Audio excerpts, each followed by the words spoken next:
Beto está na casa de Francesca, que convidou ele para um jantar. Tancinha vai passando uma pomada no olho de Beto, que está roxo, por causa do soco que ele levou de Apolo. Mas Beto se joga em cima de Tancinha e os dois caem no sofá. E Beto fica em cima da feirante tentando tirar uma casquinha dela. Mas de repente, Apolo entra na casa de Tancinha e vê aquela cena e pergunta o que está acontecendo ali. Tancinha e Beto ficam paralisados. Tancinha manda Beto sair de cima dela. O publicitário sai pedindo desculpas e Tancinha fala para Apolo que não é nada disso que ele está pensando. Beto então pergunta o que Apolo está fazendo ali. Apolo, bravo, diz que é ele quem pergunta e pergunta o que o playboy está fazendo ali, ainda por cima da noiva dele. Apolo começa a ir para cima de Beto, mas Tancinha vai tentando acalmar o noivo, dizendo que ela não gosta da violência e beijando ele. Apolo diz que só quer falar com Beto. Beto diz para eles conversarem, mas devagar. Apolo então pergunta se Beto tá querendo ficar com outro olho roxo, porque isso é mole. Antes mesmo de Beto dizer alguma coisa, Apolo dá um mega soco na cara de Beto, que cai no chão, levando tudo que está na mesa para o chão. Tancinha começa a ficar desesperada. De repente, Francesca, que já viu a situação, aparece na rua gritando por Nair, dizendo que Apolo está descontrolado e pede a ajuda da amiga para acalmar ele. Apolo, dentro da casa, fica em cima de Beto e Tancinha vai falando para o noivo largar o publicitário. Apolo então revela que foi Beto que distratou ele no trânsito e falou até que ele cheirava esgoto. Beto vai tentando escapar por debaixo da mesa, mas Apolo pega ele no mata-leão. Tancinha pergunta se isso é verdade, e Beto diz que assim que ele conseguir respirar, ele explica tudo. Tancinha então tira seu tamanco e vai dando várias bordoadas em Beto, mas Apolo faz com que a noiva pare. Nesse mesmo momento, Shirley e Carmela chegam na cozinha e perguntam o que está acontecendo ali. Beto, que ainda está no mata-leão de Apolo, pede para as irmãs de Tancinha ajudarem ele nessa situação.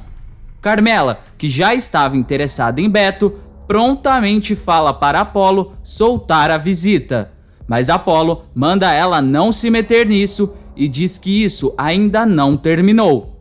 Ele então levanta Beto e fica segurando ele pelo colarinho. No mesmo momento, Beto também começa a gritar de dor, porque recebeu uma mordida de Tito. Francesca então aparece e fala que chega de baderna na casa dela. Apolo até solta Beto, mas continua com uma respiração ofegante e cara de cão bravo para Beto, que foi salvo pela dona Francesca.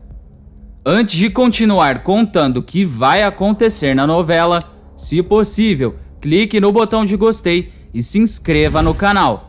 Assim, o YouTube te avisa sempre que sair um vídeo novo de Haja Coração. Aproveita e me conta se você acha que a surra em Beto foi merecida ou se Apolo devia ter pegado leve com ele. Deixe a sua opinião aqui nos comentários.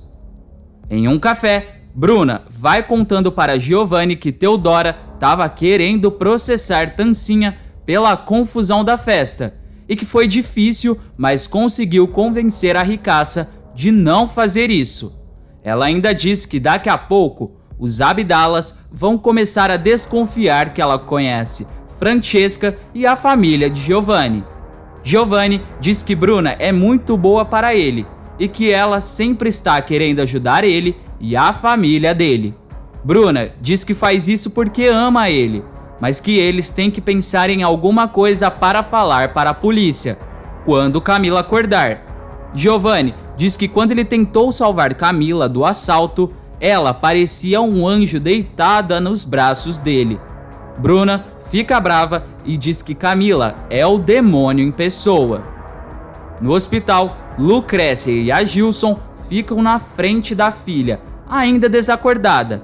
E Lucrécia diz que ainda bem que a filha já não está mais em coma e que agora é só esperar os sedativos pararem de fazer efeito. Gigi diz que quer que a filha acorde se lembrando de tudo que aconteceu, porque quer todos os responsáveis pelo acidente na prisão e que com ele não vai ter moleza. Ele ainda diz que criminoso é na prisão. Lucrécia ri e diz que só o marido para fazer ela rir numa hora dessas. Camila começa a fazer pequenos movimentos na cama e Lucrécia diz que a filha está acordando. Ela começa a chamar pela filha e pergunta como Camila está. Camila abre os olhos e estranha tudo. Gigi pergunta se a filha está bem. Camila começa a olhar ao redor. Seus pais acenam para ela. O médico chega e diz que demorou porque estava numa cirurgia. Ele então vai examinar Camila e pergunta se ela falou alguma coisa. Lucrécia diz que ela só fica olhando para os lados, mas que não falou nada. Gigi pergunta se depois do coma, será que ela ficou muda? Ele então começa a falar para Camila repetir com o papai e começa a falar frases como se ele estivesse ensinando um bebê a falar. Lucrécia diz que se Camila for falar com a língua presa, ela prefere que a filha fique muda para o resto da vida. O médico então vai se apresentando para Camila e diz que precisa que ela se comunique com ele. Ele pergunta se ela está sentindo alguma coisa e se ela está escutando ele. Lucrécia pede para a filha falar alguma coisa. Camila balança a cabeça negativamente e pergunta quem é Camila. Seus pais e o médico ficam bem assustados com a situação da menina. Lucrécia diz que Camila é ela. Camila pergunta o que ela está fazendo ali. A Gilson diz que ela sofreu um acidente e estava em coma, mas que agora ela está melhor. O médico diz para eles deixarem ela descansar e diz que essas confusões são normais.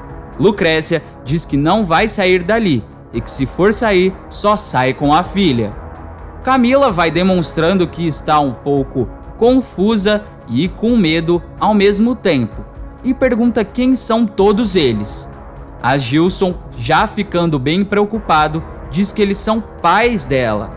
Lucrécia pergunta se ela não está lembrando de nada mesmo. Eles então pegam seus celulares e começam a mostrar fotos de Camila de quando era pequena, brincando com os seus brinquedos malucos. Camila fica sem entender nada. A Gilson então mostra Enéas e diz que ele é namorado dela e que ele é bem bonzinho. Lucrécia diz que é bonzinho até demais. A Gilson diz que chega de fotos, mas Camila não esboça nenhuma reação. Ela apenas pega o celular da mão de seu pai e começa a olhar para a tela. Lucrécia diz que agora ela vai lembrar, mas Camila fica usando o celular como espelho para se ver. A Gilson pergunta se ela lembrou, mas Camila não responde nada. Na casa de Fedora, Leozinho chega e fica fora da casa conversando com seu mestre no celular, e ele vai dizendo que sabe direitinho o que ele tem que fazer com Fedora. Dentro da casa, Fedora escuta a campainha e diz que ela atende. A filha da Teodora atende a porta e se depara com Leozinho. Ela então pergunta o que ele está fazendo ali. Leozinho diz que tem uma coisa sobre ele que ela precisa saber. Teodora fica apreensiva. Os dois então entram na casa e Fedora fala que Leozinho só enrola e manda ele falar logo. Leozinho diz que não sabe nem como falar isso e que ele já até tentou falar para ela no dia anterior, mas que não teve coragem porque o clima entre eles estava ótimo. Fedora então pergunta se ele é casado. Leozinho nega, mas Fedora insiste e começa a perguntar se são 1, 2, 3 mulheres e parte para cima dele, xingando Leozinho de cachorro, safado e sem vergonha.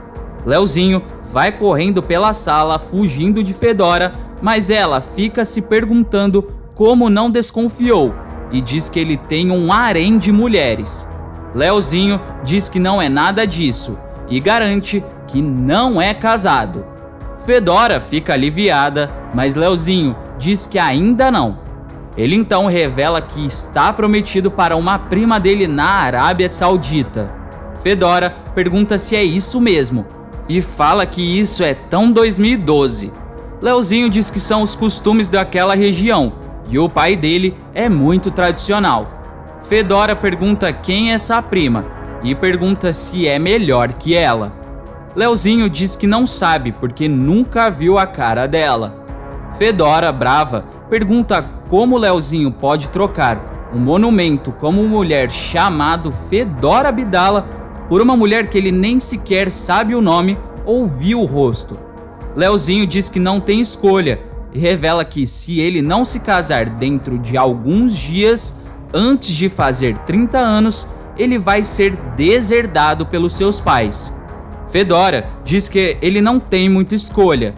Ela vai saindo, mas Leozinho pega ela pelo braço e diz que, a não ser que ele se case com uma outra mulher de família boa e que assim a família dele não vai se decepcionar e nem deserdar ele. Ele então diz que é muito duro abrir mão daqueles poços de petróleo.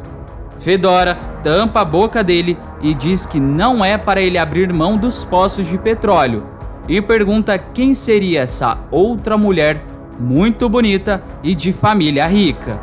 Leozinho então faz um rodopio e abraça Fedora e no ouvido dela ele fala que é ela.